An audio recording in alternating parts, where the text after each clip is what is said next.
So it turns out that there's video editing software on Windows 10 that I did not know about. So instead of uploading a video series as 01 blah blah blah, 02 blah blah blah, from now on hopefully it'll be one video. So I'd like to start out by saying, I learned this from a guy at work. He's the one who told me about it. So thank you, Tom Finley. Thank you. So, I'm here again with the HP Touchsmart 320 PC. So what am I doing today? Well, I got some mail, and I thought it was a switchblade, and then I thought it was a mask, and it turns out it's a processor. So somebody had left a message or a comment on one of my previous videos about upgrading the RAM, I believe it was. They were going by Disturb92. So thank you for bringing this to my attention, that this processor here is pretty much, the best you can get for this PC. And it gave me the whole idea to buy this and swap it out. And I paid like, what, 15 bucks, 20 bucks on eBay for this thing? So this is an AMD A8 3800 series. So an A8 processor is a lot better than the A4 that is supposedly in here. So, just to verify that what's in here is not an A8 currently, I'm going to go ahead and show you. This is how to check to see which kind of processor you have. Okay, so to check the current type of processor that you have, you want to log in. Then you hit the Windows key, type device, and hit enter. It'll load into Device Manager, full screen. Over here it says processors, so we're going to go ahead and expand that by tapping the arrow. What? Are you kidding me? Well, it was supposed to be like an A4 3200 in here. Apparently, let me zoom in there. Apparently it's not an A4, it's an A6 3600 APU. So, in other words, the performance gain that I was going to gain that much has been reduced to like that much. So I'm thinking that this here was probably bought refurbished, because I think it was Intel's website that said by default it comes with an A4 series. So, I mean, it'll still be an increase. I'm still maxing it out, making it the best it can possibly be, so why not? Okay, so to actually upgrade the CPU on here, you're going to need some tools. You will need a Phillips screwdriver. I strongly recommend also grabbing a straight slot, because in order to insert a new CPU, we have to take the old one out. And this here is good for undoing the clips that hold the CPU in place. Also, because we're going to have to remove the heatsink, which is on top of the CPU, and then replace it, we're going to need some thermal compound. So I went ahead this here. I mean, it's been featured in a couple videos of mine, so I bought a 10-pack, still have all that left. And actually, something I just learned today, back here that they gave me, they actually include this thing, which is kind of cool. It's like a little paste spreader. I did not see this in there before. That would have come in handy a couple times, so just something to point out. Okay, so you're going to need 2 to 3 more things to complete this task. You're going to need, of course, a processor. A new processor.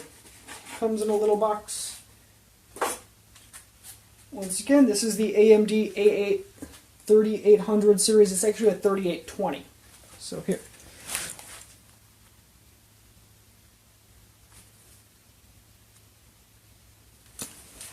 So, you're going to need that. Because we're going to be touching the processor, and yeah, I can't recommend enough using these almost all the time. Now, I frequently do computer repairs without these, but that's if I'm touching something that's not really going to matter. That's a processor. I don't want to fry it out, even though it was only 20 bucks on eBay. Still, you're going to want to wear static straps for this. And the last thing, which you may or may not need, is a can of patience.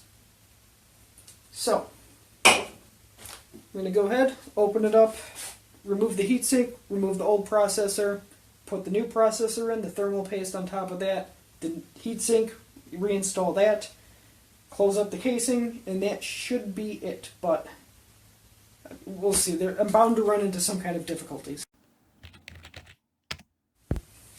Alright, so first things first. Purge the power. Hold the power button down for a couple seconds. Turn it around. And we're going to do screw and screw.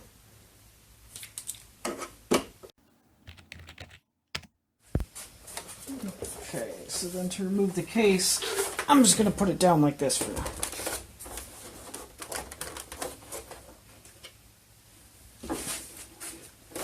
If it really doesn't want to work,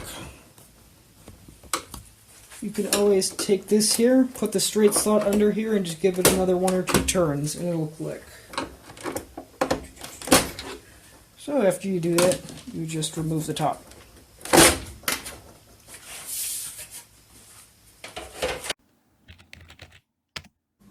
So now that the back casing is off, we have to remove this metal panel to access the heatsink and the processor. So there are a couple screws. One's going to be here, 2, 3, 4, 5, 6. And then we have, let's see, 7 and 8 up here. I think that's it. So I'm going to go ahead and remove that. So after those 8 screws are removed, I'm going to want to pull it slightly towards me.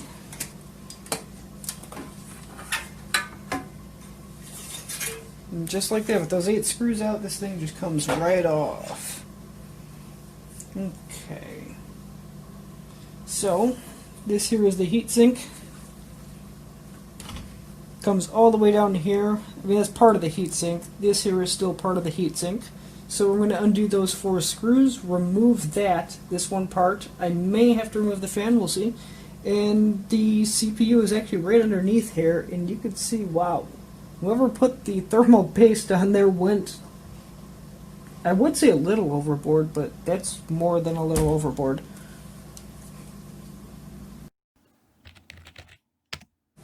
So with these here, you're just going to loosen them until you hear a clicking noise.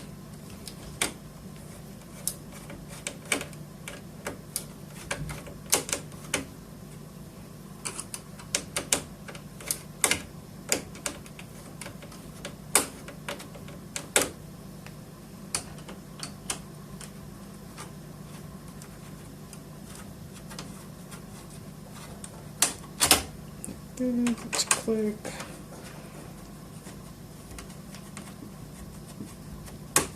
Let's click. Let me make sure this one here is out. And then, yes, there's one screw back here too. There's one screw back here you need to undo. I need to get a microphone. So, make sure at this point you are wearing static straps. And it turns out this one here wasn't off, even though it did click, and you just saw that in the video. The entire heatsink here just lifts right on out. Very nice, huh? Nice and easy. See that? As you can see, one of the previous videos I cleaned it. It's been like a month or 2 and it's still perfectly clean. Wow, that's going to be fun. That is a processor with a whole bunch of thermal paste on there that I have to remove, and that's just not going to be fun. Actually, I mean, wait, I don't have to remove that. I could just pop it out and then clean it up later. I'm going to do that. Just touching the sides of this thing, the thermal paste, as you can see, has fallen apart quite a bit. So to remove it, there's an arm on this side, this thing right here. You just want to take your screwdriver, kind of pull it up and out to the side to release the processor. Like that. And then you just move it like this. And once you hear that click, you know you're good. So, for the millionth time, if you want to keep this processor in good shape, Make sure you're wearing static straps, and then go ahead and find a way to grab it where you're not going to get thermal paste all over the whole motherboard.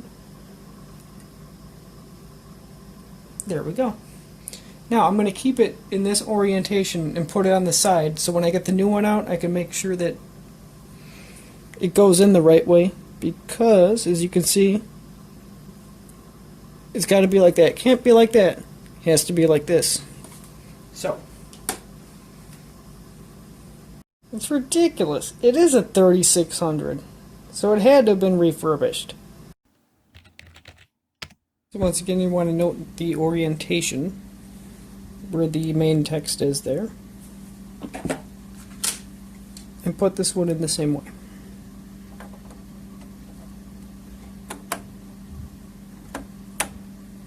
There we go. You fold this back down. Not going anywhere. So now we're going to want to put some thermal paste on top of it, and then replace the heatsink, the cage, and then the back. So to apply the thermal paste, remove that, and I am going to do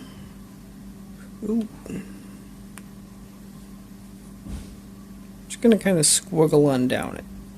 And I'm out of thermal paste. So I'm actually going to use that spreader that was included.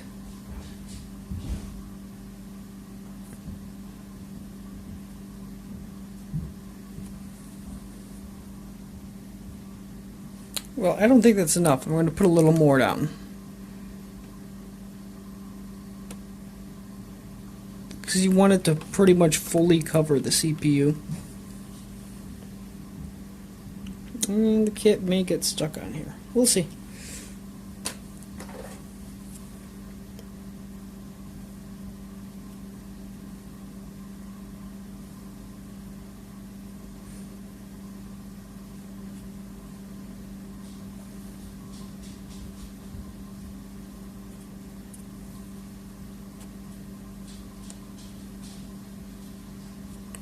Okay. Maybe apply a tad bit more just to cover the edges. You don't have to do that, but I'm just getting picky with it. Do a little more down there. And do a little more there.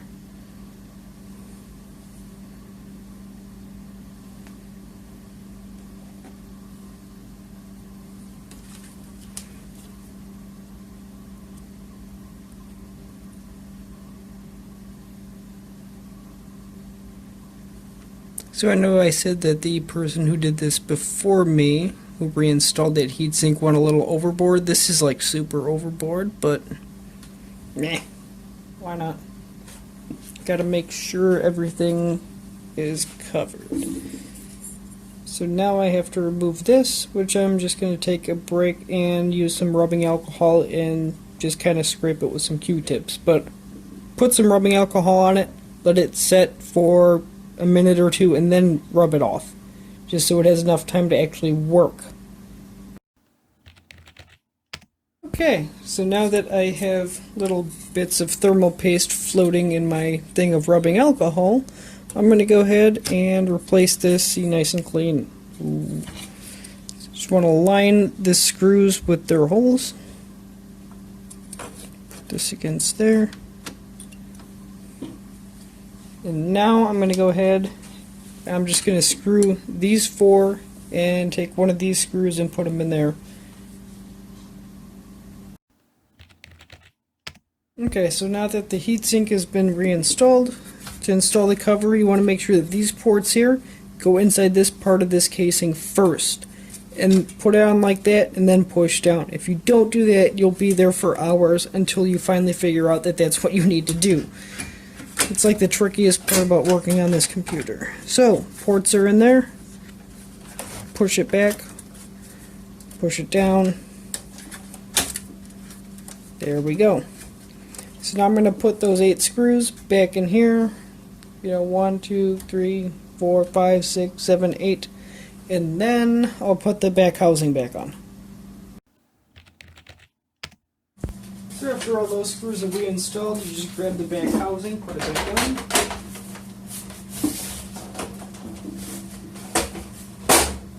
Start at the top, push on the corners, like the top, not the corners up here. Then on the sides, and work your way down. So now there's a tiny bit of a gap here, that's fine. The screws will, that's the point of the screws, is to pull that towards the base. So then, I'm going to go back to a Phillips screwdriver here.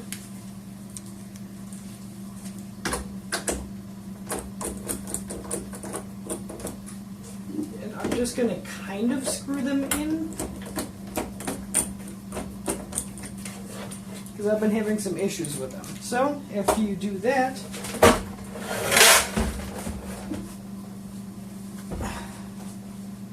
it should be complete. So now I'm going to go ahead, plug it in, turn it on, and see what it tells me that the processor that's installed is, if it even turns on at all. So, wish me luck. So awesomely enough, it boots. It says it's an A8 3820.